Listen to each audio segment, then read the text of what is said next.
because I'll tell you, they won't get one African-American vote. They're letting these people come in by the millions, and they're taking jobs of African-Americans.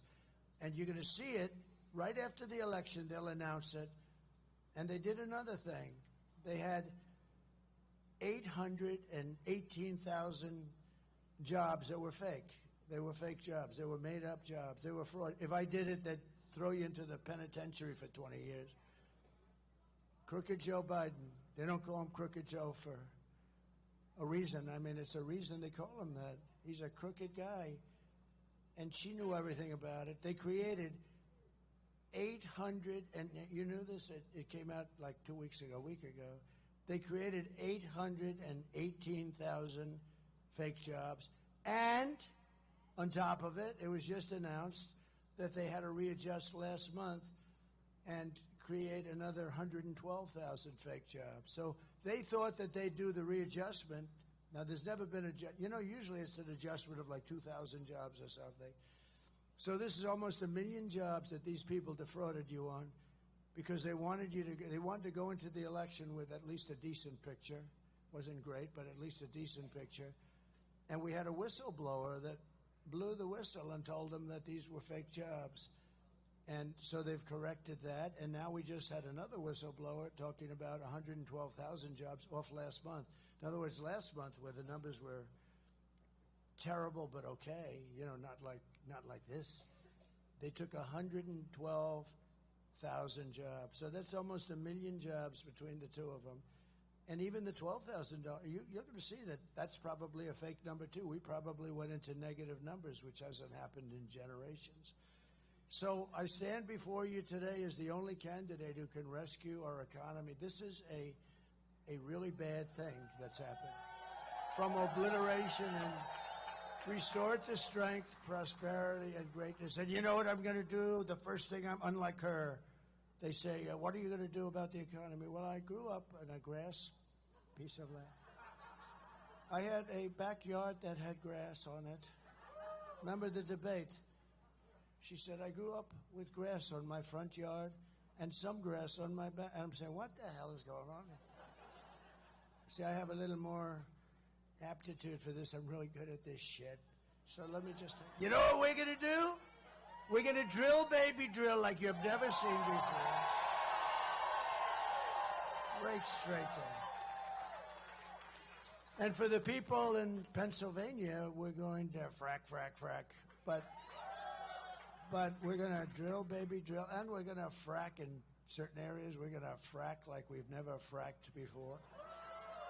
Because we have more energy than any country in the world, including Russia. We're lucky in that regard. Including Russia and Saudi Arabia. They have a lot of oil. We have more than they do. And we were energy independent 4 years ago. Think of that. And your price per gallon was, I always went around and said 187. The government corrected me. It was 184 a gallon. Can you imagine? We got it down to $1.84. And now it's like $3.50, $3.75. But, a few months ago, it was much higher. You know what they did? They went back to my policies because they were getting crushed. This was going to go over $6 or $7. In California, it was $8.50. Gavin Newsom, he does a terrible job. By the way, she worked with him. She worked with him and destroyed California. And that's Kamala we're talking about. She worked with him, destroyed California. When she was the DA of San Francisco, she destroyed that city. She's the one responsible for the destruction of the best city, probably the best city in our country. And we're not going to let her do that to the United States of America. We can't. If my opponent knew how to fix the economy, it would have already been fixed. So I say, why didn't she do it? You ever see where she stands the other day? We are going to do this and that. I just keep going, why haven't you done it? Why haven't you done it? Why haven't you done it? She's going to do it. She's been there for 4 years, almost 4 years. Why the hell haven't they done it? Now today even, she's got some kind of a scheme. It's a scheme, but it is a scheme. That she wants to do something, and she announced today, I don't know, something, whatever. Doesn't matter. It's all a lot of bullshit, that's all it is. She announced a scheme. She's going to do something. And when she goes to office, do it tonight, do it today. Wait. She's going to wait. I've got a plan that I'm going to do this or that. Oh, good. Well, do it now. Do it right now, if it's any good. No, she's a total fake. If Kamala wins, and she's incompetent, which is perhaps worse.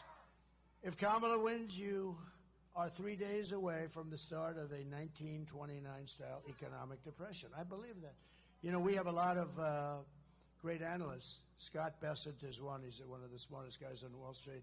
I call him 182, 184, double her IQ, like double, maybe triple. But they say the only reason the stock market is doing good is because they all think Trump is going to be elected. So I believe that's true. I believe it's true. No, but you have a lot of them. You have this Scott is one of the hottest guys. I hardly know him. I don't know him. But he writes all the time. He thinks that they think that Trump is going to win, and every time we have a good day, you can check out the market, but it seems like the market does very nicely. If I win, you are 3 days away from the best jobs, the biggest paychecks, the brightest economic future that the world has ever seen. Kamala's inflation nightmare. I mean, our economy is bad because of the inflation. No matter how well it does, the inflation just ripped it to pieces. We had no inflation. I had no inflation, virtually nothing. And now they have much higher than what you see, because when you see it, they don't put some of the higher numbers in. It's like the crime reports. The FBI forgot to put a few cities in there, like the worst cities in the country.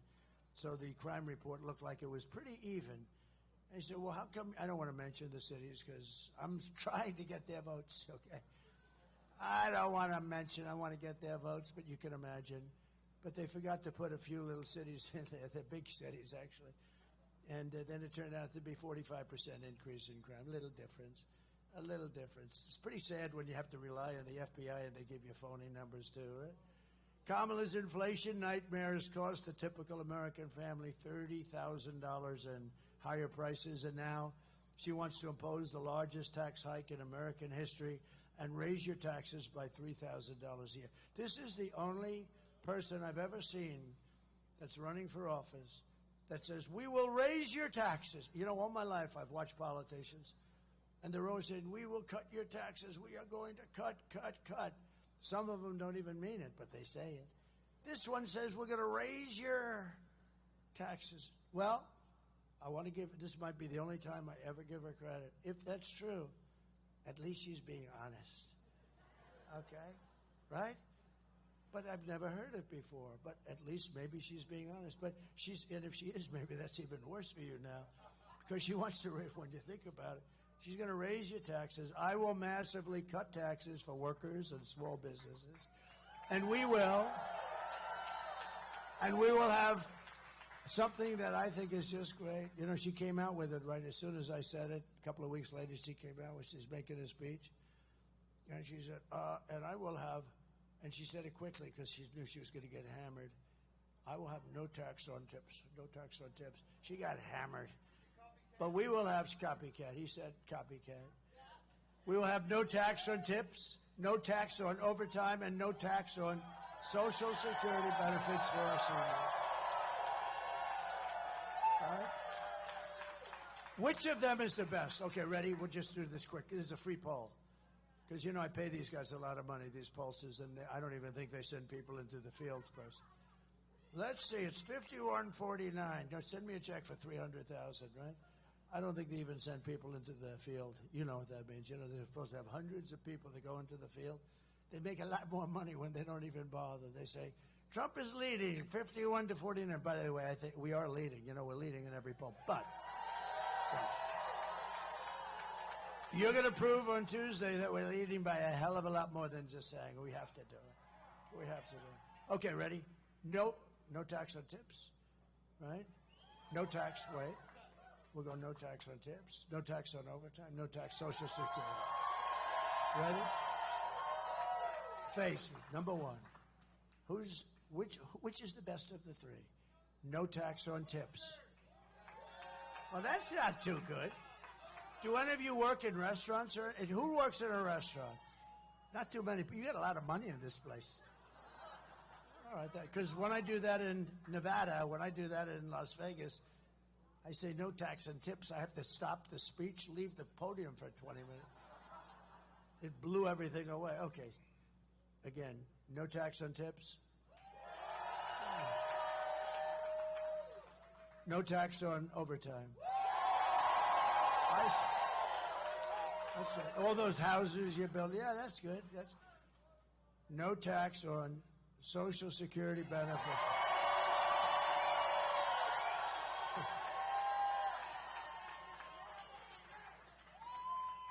And these guys are going to say, Trump has a conflict of interest.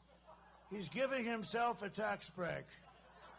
No, can you believe? Because I'm a senior, I don't feel like a senior. Wait a minute. Do the seniors here feel like seniors? I feel better. I actually feel better than I did 30, 40 years ago, I think. I actually think I'm sharper. Now, there'll be a time when that won't be, but I feel I'm sharp. You have to be sharp when you can escape these monsters back there. These horrible, horrible, dishonest people. You know, the fake news, I came up with the name. I came up with the name fake news. Unfortunately, there's a mistake with the fake news. The term is not strong enough. I need a strong. It's fake is the least of it. They are totally corrupt. To lift up American families, I will protect and expand the child tax credit we created. We created it. And I will support a tax credit for family caregivers who take care of their parent or loved one. These are great people.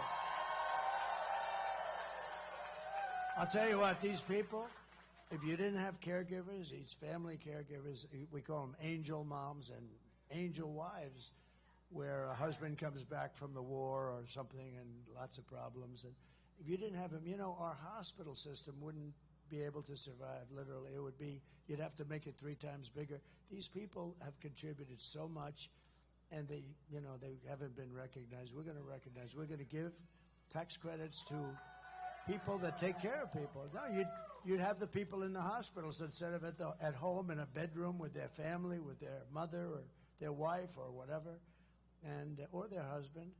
And they're unbelievable people. And a lot of them are, a lot of them leave. A lot of them say, I can't take it. They say, I didn't sign up for this. I'm sorry, I didn't sign up for this. They say that, and they leave. And people understand that too. But these people, they're angels. They're incredible angels. Our hospital system would not be able to handle it. So I think they deserve it, don't you? They don't even ask for it. I don't have any big lobby or anything asking me for it. I have lobbies asking me for everything, but I have no lobby asking me for that.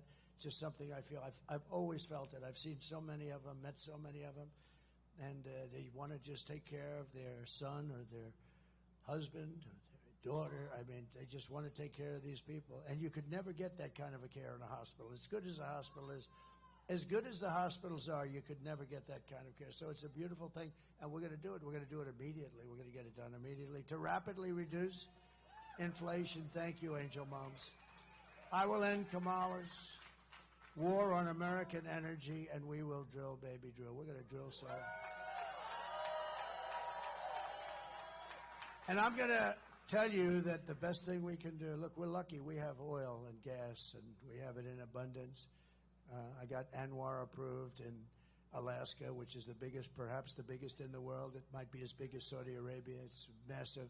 Reagan tried to do it. He couldn't get it done. Everybody tried. Everybody, well, the Democrats not so much, but everybody tried, and every Republican tried, I can tell you that. And they tried like hell, and I got it done. I got it done. And we were ready to drill and go, and this guy gets in within the first short period of time. They terminated it. This would have made so much money for our country. Would have been so great for Alaska. I love Alaska. My grandfather spent a lot of time in Alaska. He was looking for gold. And then he realized, well, it's hard to find gold. And he'd see what happened to those people. That was our rough life. That was real cold stuff. So he built these little buildings, and they became little hotels for the guys looking for the gold. See, we always had a little entrepreneurial spirit. And he spent a lot of time in Alaska doing that.